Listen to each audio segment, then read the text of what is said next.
Parlamenti Evropian miratoi raportin e parë mbi krizën e strehimit në Bashkimin Evropian. Me 367 vota pro dhe 166 kundër, raporti bën thirrje për një veprim të përbashkët për të trajtuar krizën e strehimit dhe për të nxjerrë qytetarët nga kushtet e pasigurta të jetesës.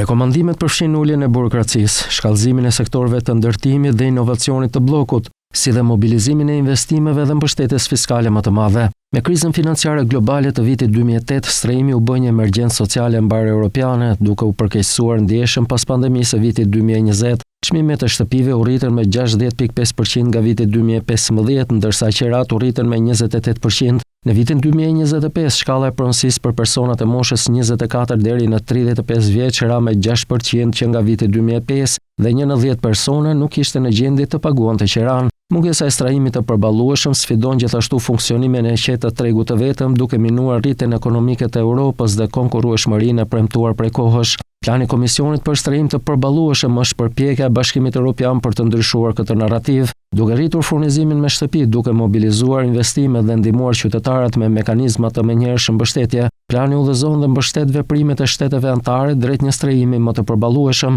Për të blerë një shtëpi në Bashkimin Evropian, qytetarët duhet të përfitojnë mesatarisht afërsisht aq sa fitojnë aktualisht në shumicën e qyteteve të mëdha. Raportet çmim të ardhura shpesh të i kalojnë 8 deri në 10 vjet të pagës bruto, duke u ngjitur mbi 12 deri në 15 vjet në kryeqytetet më pak të përballueshme. Për të marrë me qira një shtëpi në çdo qytet me kërkesë të lartë, qytetarët duhet të shpenzojnë rreth 30 deri në 40% të ardhurave të tyre dhe një pjesë në rritje e qiramarrësve të rinj tashmë të i kalon këtë prag. Kriza e strehimit është e dukshme, të rinjt largohen nga shtëpia më vonë, furnizimi me strehim social është i pamjaftueshëm, mbi popullimi vazhdon në shumë rajone dhe mungesa e strehimit po rritet në të gjithë Bashkimin Evropian.